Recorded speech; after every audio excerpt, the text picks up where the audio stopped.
Kids need to quiet down and behave. Leave us alone. We're not doing anything wrong. You don't get to talk to us like that. Row 12. Seat C. A 10-year-old boy stood trembling, not with fear but with courage that would silence an entire airplane. His 6-year-old sister clung to him, crying. His 4-year-old brother couldn't speak. And a grown man, red-faced with rage, towered over them spewing hate.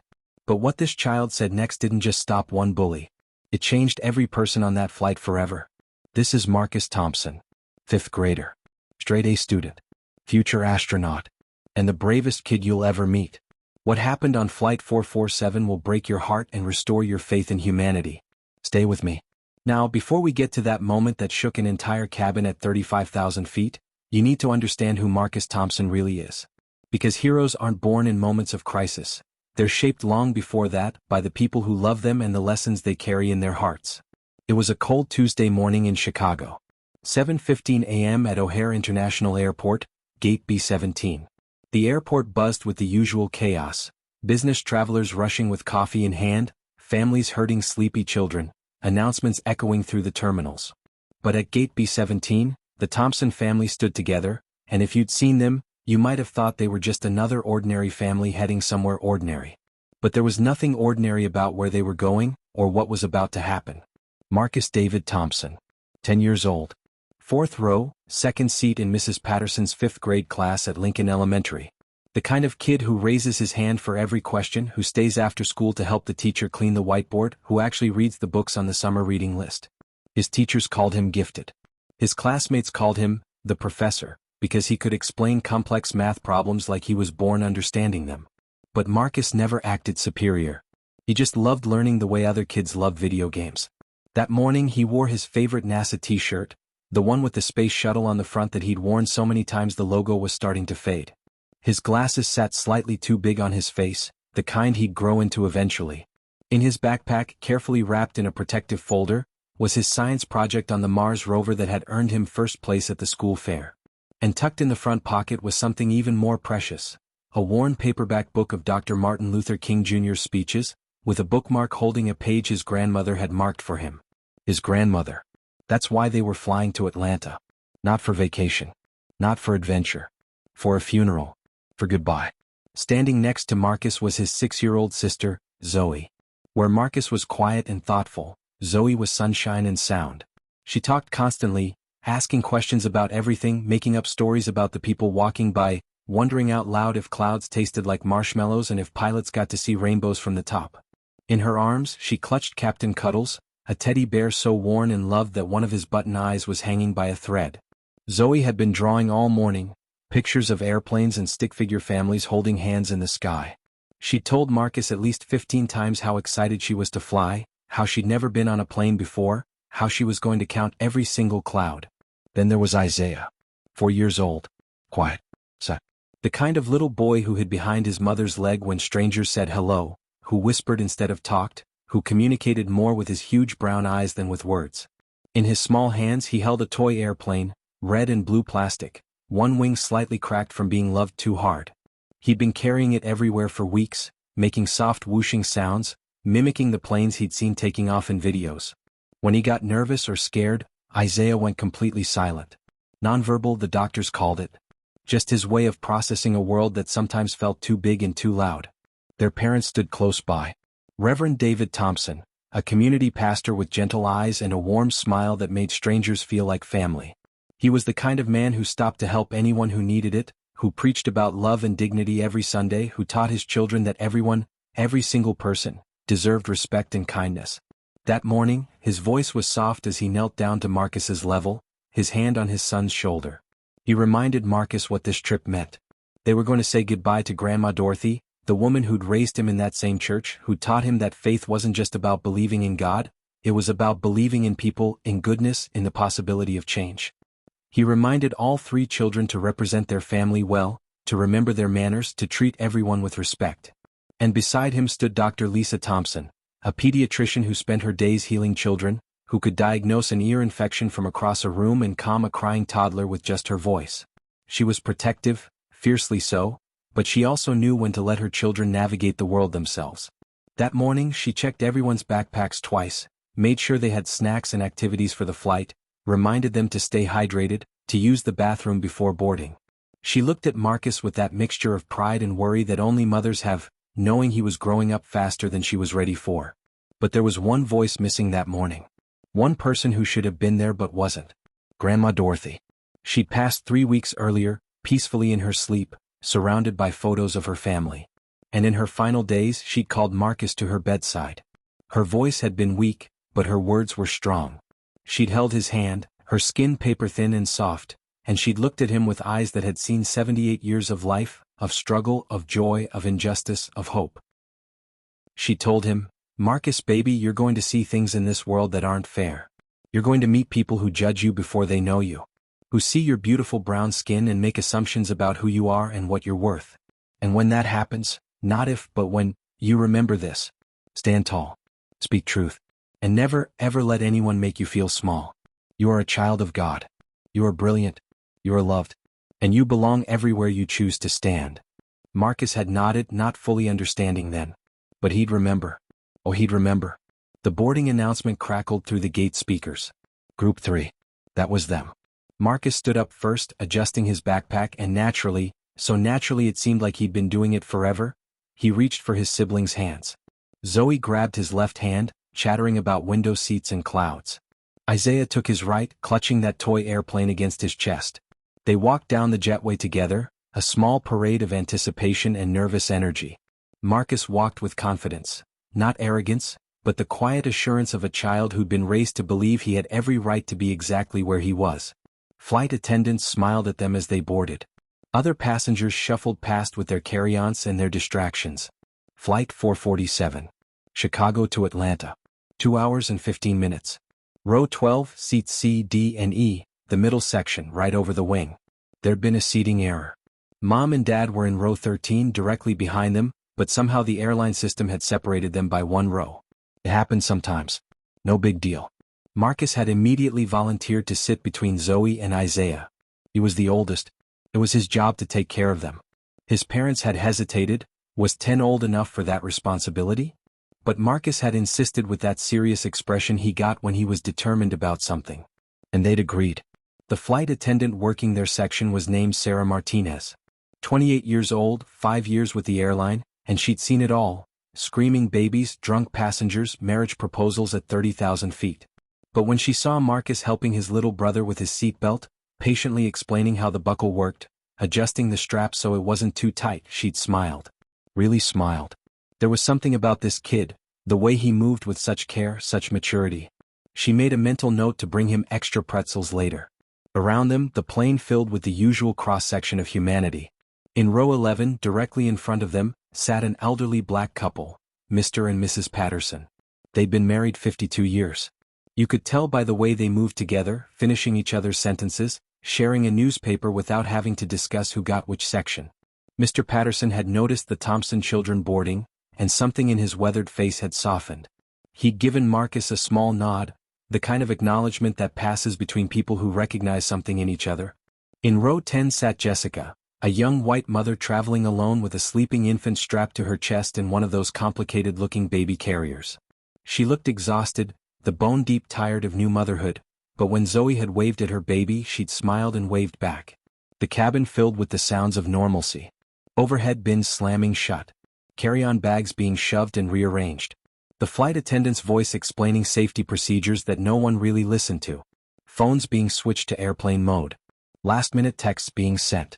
Marcus helped Zoe arrange Captain Cuddles in the seat pocket in front of her. He made sure Isaiah's toy airplane was secure in his lap. He checked that both of them had their coloring books and crayons within reach. Then he pulled out his own book, that worn copy of Dr. King's speeches, and opened it to the bookmarked page. The plane began to taxi. Zoe pressed her face against the window, marveling at how big the other planes looked up close. Isaiah made his soft whooshing sounds, moving his toy airplane through the air in front of him. Marcus read quietly, his lips moving slightly with the words. Everything was peaceful. Normal. Ordinary. The kind of ordinary that exists right before everything changes. Because in just a few minutes, a man would board late. Angry. Entitled. Carrying prejudices he didn't even realize were visible on his face. And 3 children who just wanted to get to their grandmother's funeral would find themselves face to face with the ugliest parts of humanity. But they'd also discover something else. Something their grandmother had tried to teach them. Something Marcus had been preparing for his entire young life without even knowing it. That courage doesn't always roar. Sometimes courage is a 10-year-old boy standing up when staying seated would be easier. Sometimes courage is choosing words over violence, truth over silence, forgiveness over hate. Sometimes courage is loving NASA and wanting to design spacecraft and wearing glasses that are too big and still believing, despite everything the world might tell you, that you belong in every room you enter, every seat you choose, every sky you dare to reach for. Marcus didn't know it yet, but in about 15 minutes he'd become a hero. Not the kind with capes or superpowers. The real kind. The kind that changes people. The kind that reminds us all what we're supposed to be. But first, the plane had to take off. First, a man named Brett Callahan had to board. First, the worst had to happen so the best could emerge. Now, before we continue with what happened next, I need you to do something. If this story is already touching your heart, if you believe these conversations about courage and dignity and standing up to hate matter, hit that subscribe button right now. Because there are more stories like Marcus's that need to be told, and I need you here to witness them. Subscribe. And then let me ask you this, have you ever witnessed discrimination and stayed silent? Or did you speak up? Tell me in the comments. I want to know because your story matters too. The plane climbed into the sky. Chicago disappeared beneath them. And Marcus Thompson, 10 years old, kept reading his grandmother's book, not knowing that he was about to live the very lesson she'd marked for him. Not knowing that everything was about to change. The plane leveled off at cruising altitude. The seatbelt sign dinged off. And that's when he boarded. Brett Callahan. 42 years old. Disheveled business suit that looked like it had been slept in. The unmistakable smell of alcohol clinging to him like cologne. His face already red, not from embarrassment, but from rage that seemed to simmer just beneath his skin. He was late. The plane had already pushed back from the gate when he'd come running down the jetway, shouting at the gate agent, waving his phone like it was a weapon. His voice carried through the entire cabin. I'm a platinum member. Do you know how much I've spent with this airline? Get me on this plane now. They'd let him board. They always did. Brett stumbled down the aisle, expensive luggage banging against seats, knocking into shoulders without apology. His eyes scanned the row numbers with irritation. Whoa. Where was 12F? And then he saw it. His seat. The window seat he'd paid extra for. Row 12. Right next to 3 black children. The change in his expression was instant. Visible. Undeniable. His lip curled. His eyes narrowed. And he muttered, loud enough for several rows to hear, "You've got to be kidding me." Marcus looked up from his book. Something in his stomach tightened. He knew that look. He'd seen it before, in grocery stores when his family walked down the aisle, at the park when they showed up for his sister's birthday party, in restaurants when they were seated near certain tables. That look that said you don't belong here without ever speaking the words. Brett shoved his carry-on into the overhead bin with unnecessary force. As he wrestled with it, his briefcase swung wide, directly toward Zoe's head. Marcus's arm shot out instinctively, blocking it just in time. "Sir," Marcus said, his voice polite but firm, "you almost hit my sister." Brett didn't even look at him. Didn't acknowledge he'd spoken. Just grunted and squeezed past them to his window seat, his body language screaming resentment with every movement. The moment Brett sat down, he pressed the call button. What? Twice. 3 times. Aggressive little jabs. Sarah, the flight attendant, appeared with her professional smile. "Yes, sir, how can I help you?" Brett didn't lower his voice. Didn't care who heard. "Is this some kind of joke? I paid for premium economy and I'm stuck next to this." He gestured vaguely toward the children, his hand waving dismissively like they were luggage, not human beings. Sarah's smile tightened. "Sir, this is your assigned seat. The flight is completely full. There are no other options available. I want to speak to the captain. This is unacceptable. The captain is preparing for departure. Is there a specific safety concern?"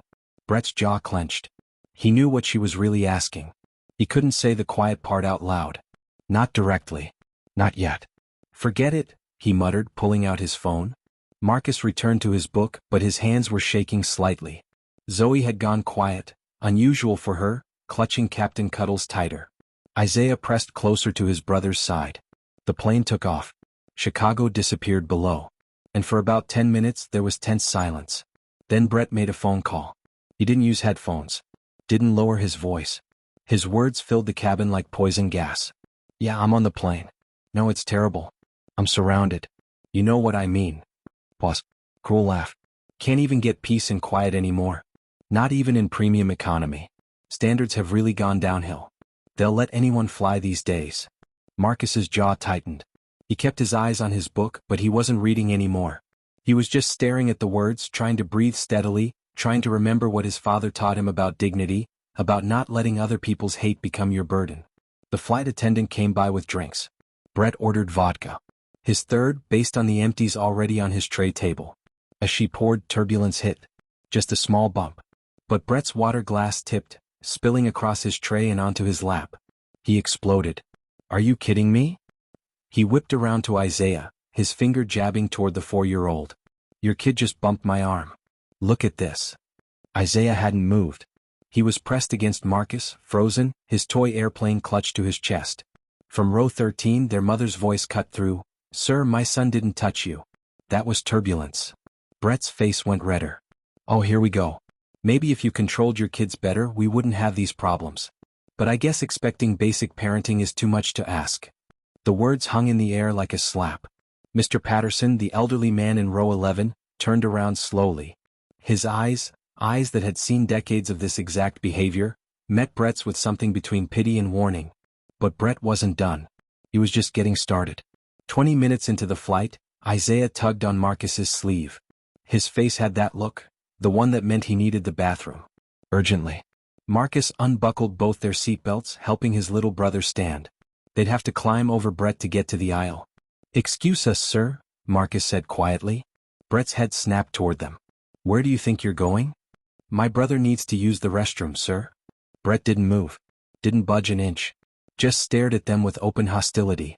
Of course he does. Typical. Can't even sit still for 30 minutes. He made a big show of sighing, of slowly, deliberately moving his legs. I can't have you people climbing over me every 2 seconds. This is ridiculous. You people. The 2 words that carry centuries of weight. The 2 words that tell you everything you need to know about what someone really thinks. Marcus's hands were shaking now. Actually trembling. But he held Isaiah's hand tighter and carefully, quietly, helped his little brother past Brett's knees. Nearby passengers had gone silent. Everyone was listening now. Jessica, the young mother in row 10, had turned around, her face a mixture of shock and discomfort. Mr. and Mrs. Patterson sat rigid, their bodies tense with recognition of something they'd experienced too many times to count. Marcus and Isaiah returned from the bathroom 5 minutes later. And this time Brett refused to move at all. Excuse me, sir, Marcus said again, his voice smaller now. We need to get back to our seats. Brett looked up from his phone with exaggerated annoyance. Unbelievable. Absolutely unbelievable. He raised his voice, making sure the entire section could hear. They let anyone fly these days. Zero standards anymore. Used to be you could count on a certain quality of passenger. Not anymore. Jessica turned fully around now. Excuse me, those are children? Brett's laugh was cruel. Children who are clearly unsupervised. Where are the parents anyway? Oh wait. His eyes scanned behind them, landing on Reverend Thompson in row 13. There they are. Shocking. Probably don't even have tickets. Probably. I'm right here. Reverend Thompson stood, his voice controlled but his eyes blazing. And I suggest you watch your tone when speaking about my children. Brett stood too. At 6 feet tall, he towered over the seated Marcus, who was still standing in the aisle with Isaiah. Oh, here we go. Always playing the victim. Always making everything about race. Brett's voice dripped with contempt. I paid good money for this seat, a lot of money, and I shouldn't have to sit next to people who clearly don't belong here. That's not racism, that's just facts. The cabin had gone completely silent. Even the engine noise seemed to fade into the background. And then it happened. Zoe's voice. 6 years old. Loud enough for everyone to hear. Confused. Innocent. Marcus, why doesn't he want us here? Is it because we're brown? The question shattered something in the air. Several passengers gasped audibly. Mrs. Patterson's hand flew to her mouth. Jessica's eyes filled with tears. Brett looked down at Zoe. And he smiled. Actually smiled. A cold, cruel curve of his lips. Smart kid. Finally figured it out. Dead. Silence. You could have heard a heartbeat in that cabin. Reverend Thompson tried to move forward, tried to climb over his seat. Sarah, the flight attendant, rushed over, her hand on his arm, her voice urgent. "Sir, please let me handle this." But Brett wasn't done. He was emboldened now, drunk on his own rage and alcohol and the belief that he was somehow the victim in all of this. He turned to face Marcus directly. Stepped closer. Towered over the 10-year-old boy who was still standing in the aisle, still holding his 4-year-old brother's hand. Brett raised his finger and pointed it directly in Marcus's face. Close enough to touch. Close enough to feel like a threat. "Listen here, boy." The word landed like a punch. Everyone knew its history. Everyone understood its weight. "I don't know what kind of household you come from, but on this plane in this row you're going to sit down, shut that mouth and stay in your place. Do you understand me? Do you?" Marcus was shaking. Visibly shaking. His glasses had slipped down his nose. Tears were forming in his eyes but hadn't fallen yet. He was trying so hard to be brave, to be strong, to be what his little brother and sister needed him to be. Zoe was crying openly now, her face buried in Captain Cuddles. Isaiah had gone completely silent. That nonverbal shutdown that happened when the world became too much, when fear turned off his ability to speak. And Brett loomed over them all, red-faced and righteous, believing with absolute certainty that he was in the right, that these children were the problem, that their very existence in his space was an offense he had every right to correct. "What's wrong?" Brett sneered, looking at Marcus's trembling hands, his shaking shoulders. "Can't talk now? Where's all that attitude you had before?" This was the moment. The moment where Marcus Thompson had to make a choice. He could sit down. Stay quiet. Disappear into his seat like Brett wanted. Like hate always wants people to do. He could protect himself by becoming smaller, invisible, compliant. Or he could stand tall. Speak truth. And refuse to let anyone, make him feel small. His grandmother's words echoed in his mind. Stand tall. Speak truth. Never let anyone make you feel small. Here's what I need you to do right now. If you're feeling the weight of this moment, if your heart is racing, if you're angry or heartbroken or both, then smash that subscribe button. Because what Marcus does next will change everything and you need to see it. Subscribe now. And tell me in the comments, have you ever had to find courage when you were terrified? When everything told you to stay quiet but something deeper told you to speak? Tell me your story because courage looks different for everyone. Marcus took a breath. His hands were still shaking. Tears were still threatening to fall. But he didn't sit down. He stood taller. And what came out of his mouth next would silence an entire airplane, bring grown adults to tears, and prove that sometimes the smallest voices carry the most powerful truths. Marcus stood. At 10 years old, 4 foot 7 inches tall, wearing glasses too big for his face and a faded NASA t-shirt, he barely reached Brett Callahan's chest. But something in his eyes had changed. Something had shifted. The fear was still there, you could see it in the tremor of his hands, in the tears pooling behind his glasses. But there was something else now. Something stronger. Courage. His voice came out trembling but clear. Each word carefully chosen. Each syllable carrying the weight of a child who'd been forced to grow up too fast. "My name is Marcus David Thompson." Pause. Breathe.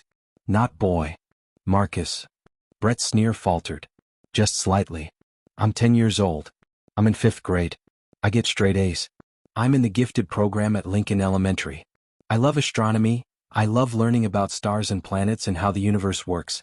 You know what I want to be when I grow up, sir?" Brett opened his mouth to interrupt, but something stopped him. Maybe it was the way every single person in that cabin was now staring. Maybe it was the tears streaming down this child's face. Maybe it was the dignity in his voice despite the fear. "I want to be an aerospace engineer. I want to design spacecraft that will take people to Mars. My hero is Dr. Mae Jemison. She was the first black woman in space. She proved that people who look like me can reach the stars. And my grandmother..." His voice cracked. Just for a second.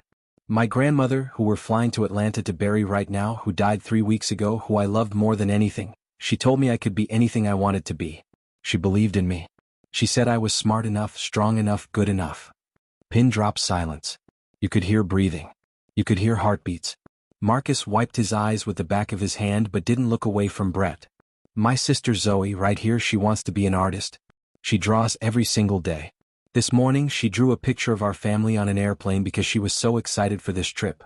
It was her first time flying. She drew us all holding hands and smiling because she thought this would be a happy memory."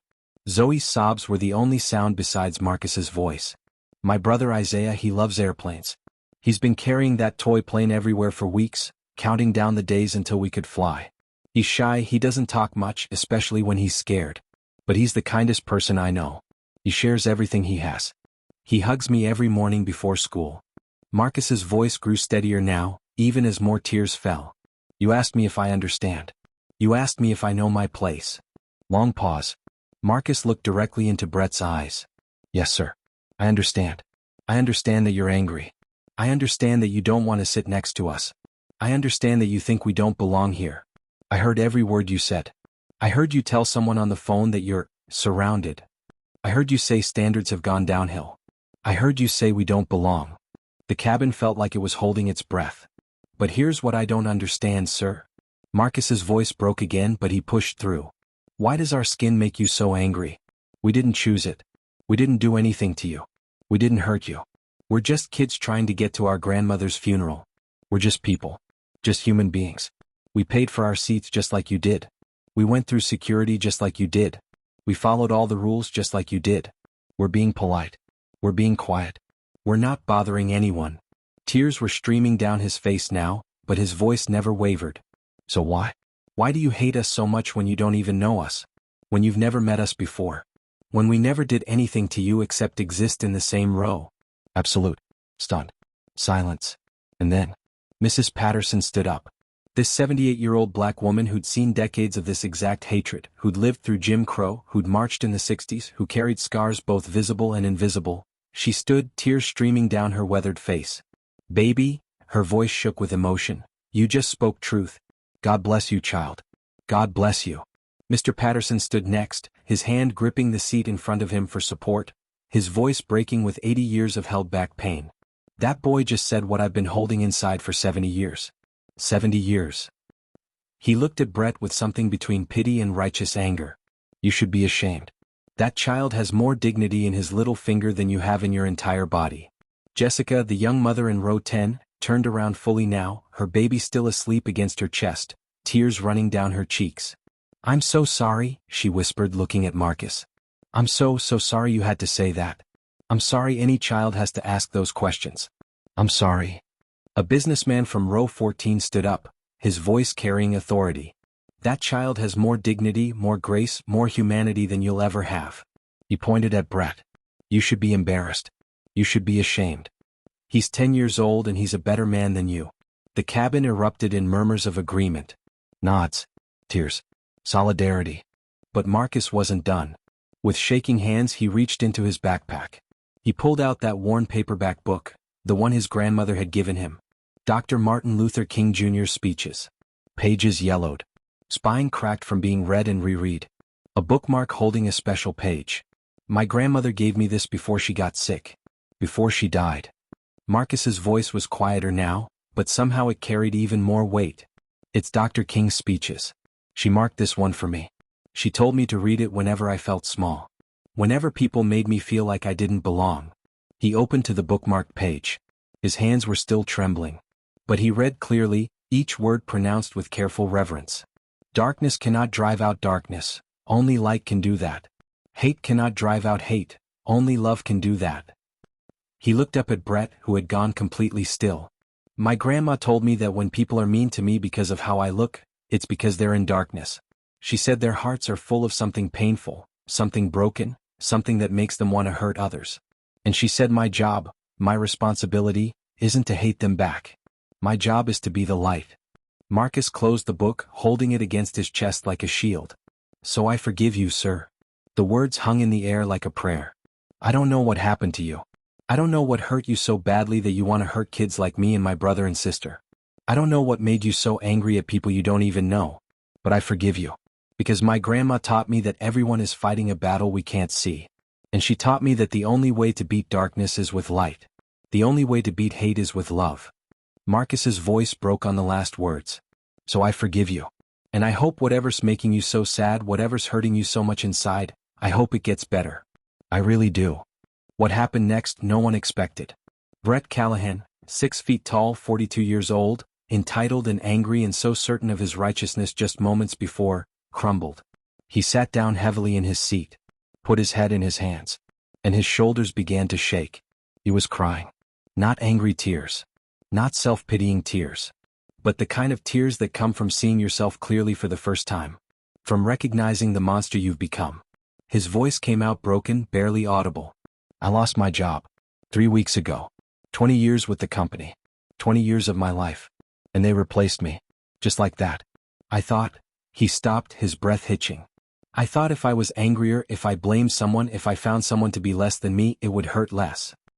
He looked up at Marcus, and the horror in his eyes was genuine. God. Oh God. What am I doing? What did I just do? His face contorted with the realization of his own actions. You're 10 years old. You're a baby. You're a child. And I said those things to you. I called you. He couldn't even finish the sentence. I have a daughter. She's 7.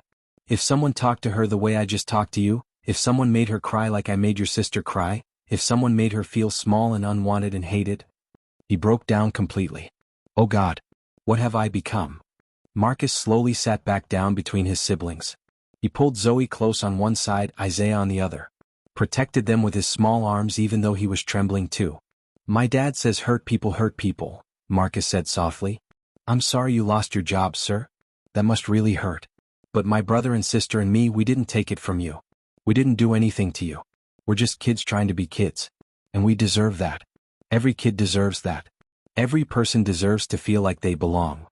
Brett looked at this 10-year-old boy, this child he just terrorized, humiliated, traumatized, and the truth of his own cruelty hit him like a physical blow. You're a better person at 10 years old than I am at 42, he whispered. I'm so sorry. I'm so sorry. Suddenly, movement from the front of the plane. The cockpit door opened and Captain Jennifer Rodriguez emerged.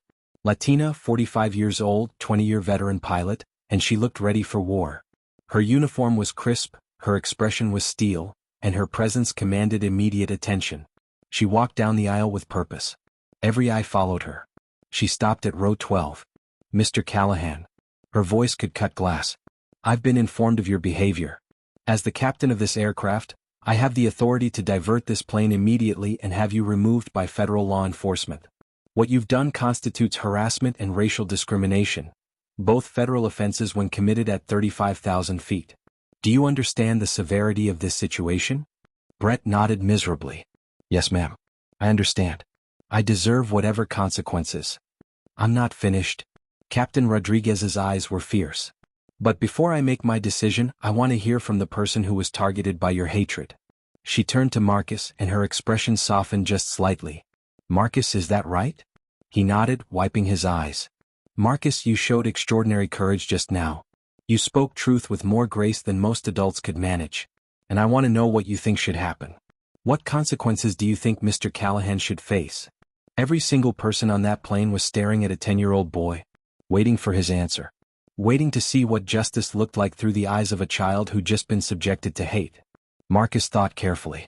You could see him processing, considering, weighing his grandmother's lessons against his own hurt and fear.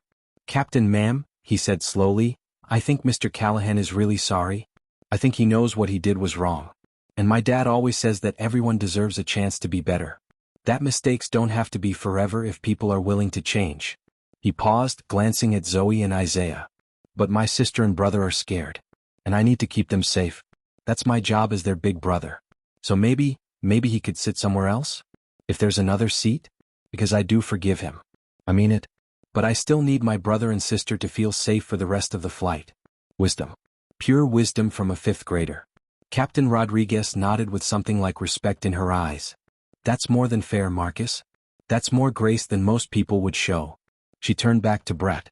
Mr. Callahan, there's a single seat available in row 29. You'll move there immediately. You'll be met by airline security upon landing in Atlanta. This incident will be filed in a formal report. However, she glanced at Marcus, in recognition of this young man's compassion and his request for mercy, I will not be diverting this aircraft. Do you understand? Brett stood, gathering his things with shaking hands. He looked at Marcus one more time. Marcus, I don't deserve your forgiveness. I don't deserve your kindness. But thank you. His voice cracked. I hope you never stop being exactly who you are. The world needs more people like you and fewer people like who I was today. I'm going to be better. I promise. I'm going to get help. I'm going to deal with my anger and my prejudice and my pain. Because of you. As Brett walked toward the back of the plane, carrying his shame and his luggage, something unexpected happened. Someone started clapping. Then another person. Then another. And suddenly the entire cabin erupted in applause. A standing ovation. For a 10-year-old boy in a NASA t-shirt who just taught an airplane full of adults what courage really looks like. Mr. Patterson was crying openly now. He reached across the seat and grasped Marcus's hand. Son, I'm 80 years old. I lived through Jim Crow. I marched with Dr. King. I've seen the worst of humanity, the dogs, the fire hoses, the hatred. But today, right now, I witnessed the best of humanity. You represent the future we fought for. You're the dream we marched for. Mrs. Patterson stood, reached into her purse, and pulled out a delicate pearl bracelet. Her hands shook as she held it out to Marcus. Baby, this belonged to my grandmother. She was born into slavery in 1849. She wore this bracelet the day she became free.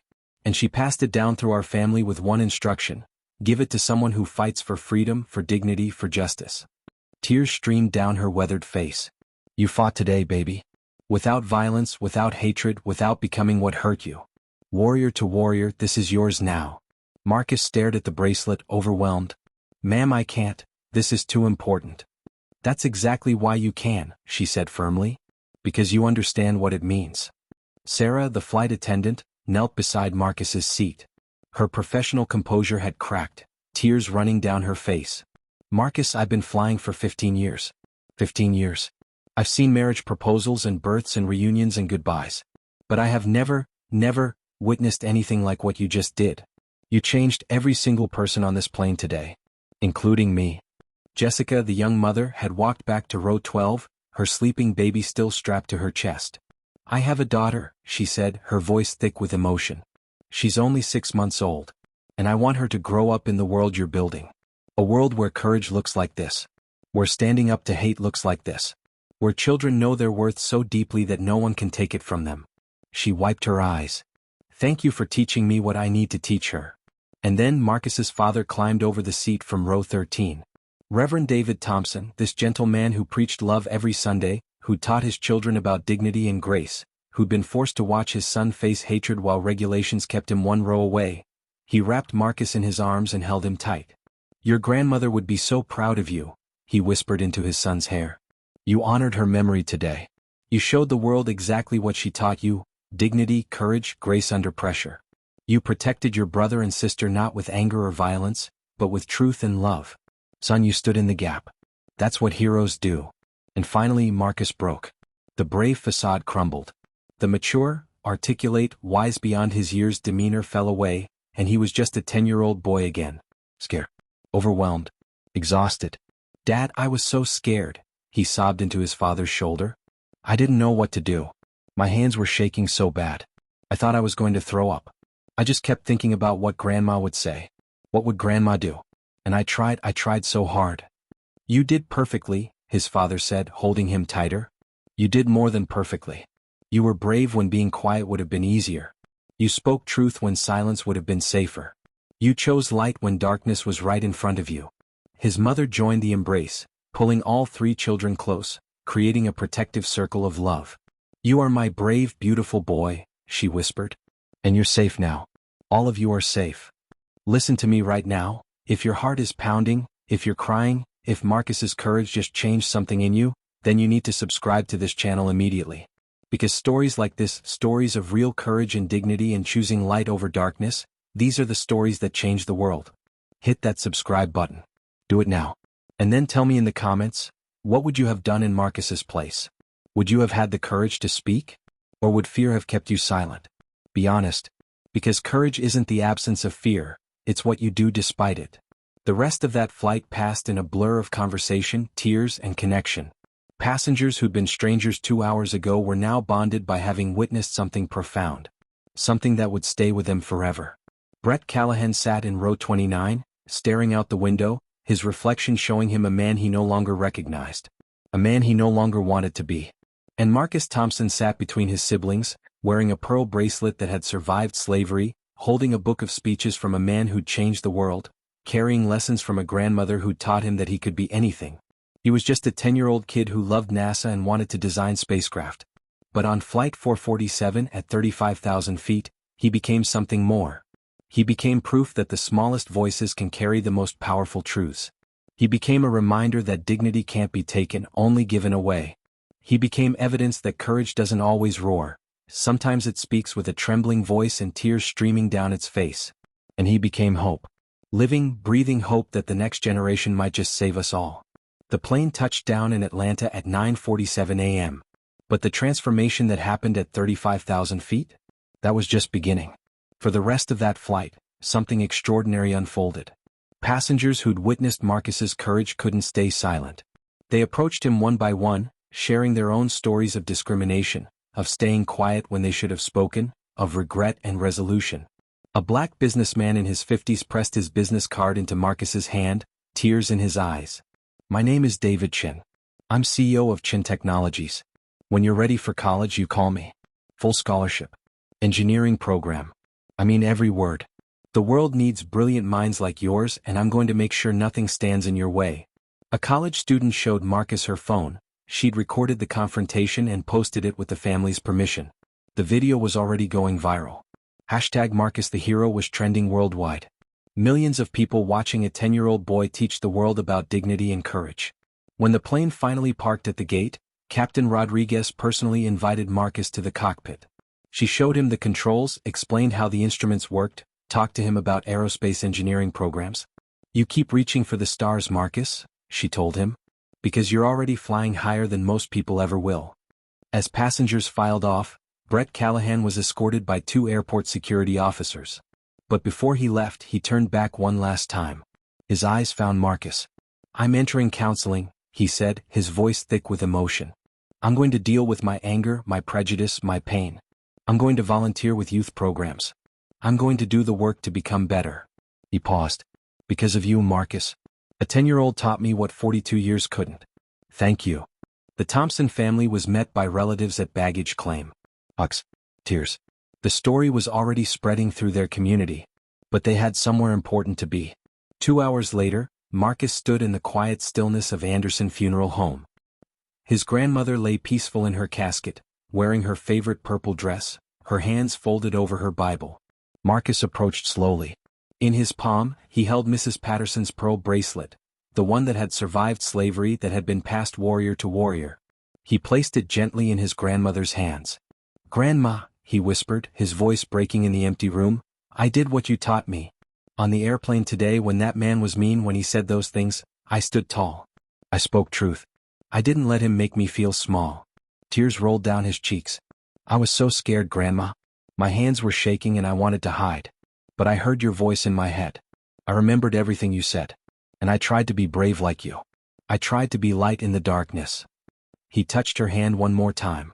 "Thank you for making me strong. Thank you for teaching me that I belong everywhere I choose to stand. I'm going to keep making you proud. I promise." Behind him, his father's hand settled on his shoulder. They stood together in silence, 3 generations of dignity and courage connected across the boundary between life and death. 3 months passed. Marcus Thompson received the National Youth Courage Award in a ceremony attended by civil rights leaders, educators, and activists. He stood on that stage in his NASA t-shirt, a new one, same design, and he spoke about his grandmother, about choosing light, about believing that people can change. But that's not what mattered most to Marcus. What mattered was that Zoe started drawing again. Her pictures changed. Now she drew airplanes where everyone was smiling, where kids of every color sat together, where the sky was full of rainbows. What mattered was that Isaiah, shy little Isaiah who went silent when scared, told his parents he wanted to be a pilot someday. "So I can make sure everyone feels safe when they fly," he said. "Like Marcus made me feel safe." What mattered was that Brett Callahan kept his promise. He entered intensive therapy. He joined a racial reconciliation group. He started volunteering with at-risk youth, using his own story of hate and transformation to help others recognize their prejudices before they caused harm. He wrote Marcus a letter every month for a year, apologies, updates on his progress, gratitude for mercy he didn't deserve. And eventually Marcus wrote back. What mattered was that every single passenger from Flight 447 left changed. They spoke up in their own lives when they witnessed injustice. They taught their children about courage. They shared Marcus's story. They remembered that silence is complicity and that the smallest voices can spark the biggest change. The video of Marcus's speech went viral, not for a day or a week but for months. It was shown in schools, discussed in churches, analyzed in psychology classes, referenced in sermons. Hashtag Marcus the Hero became more than a hashtag. It became a movement, a reminder, a challenge. Today Marcus is 13 years old. He's still in the gifted program, still gets straight A's, still loves astronomy and dreams of designing spacecraft that will take humans to Mars. But he wants to be something else too. He wants to be someone who stands up when others stay seated. Someone who speaks truth when others choose silence. Someone who sees darkness and chooses to be light. Because here's what Marcus learned at 10 years old, at 35,000 feet, facing hate with nothing but his grandmother's lessons and his own trembling courage. Courage isn't the absence of fear. Courage is being terrified and doing the right thing anyway. Dignity isn't something that can be given or taken by others. It's something you carry inside yourself, unshakable and eternal. And change, real, lasting, meaningful change, doesn't always come from politicians or protests or grand gestures. Sometimes it comes from a 10-year-old boy in a NASA t-shirt, holding his siblings' hands, refusing to accept that hate is normal or inevitable or acceptable. Sometimes it comes from choosing words over violence, truth over silence, forgiveness over revenge. Sometimes it comes from being brave enough to cry while you're being courageous. Marcus's grandmother used to say, "Be the change you wish to see in the world." It's a famous quote borrowed from great minds before her. But on one ordinary Tuesday, on one extraordinary flight, one little boy didn't just hear those words, he lived them. He became them.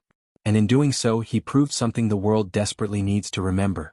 If a 10-year-old child can change an entire airplane, an entire internet, an entire conversation about race and dignity and courage at 35,000 feet, then what can you do right where you are? What will you do the next time you witness injustice? Will you stay silent because speaking feels uncomfortable? Will you look away because getting involved feels risky? Will you tell yourself it's not your problem, not your business, not your fight? Or will you stand tall? Will you speak truth? Will you refuse to let anyone make anyone else feel small? Right now, I need you to make a choice. If Marcus's story moved you, if it changed something in you, if it reminded you what courage really looks like, then subscribe to this channel. Hit that button. Because these stories of real people choosing bravery over comfort, light over darkness, these are the stories that change the world. Subscribe now. And then tell me in the comments, when have you chosen courage over comfort? When have you stood up when staying silent would have been easier? Share your story. Because every act of courage, no matter how small, matters. Marcus still carries that worn book of Dr. King's speeches everywhere he goes.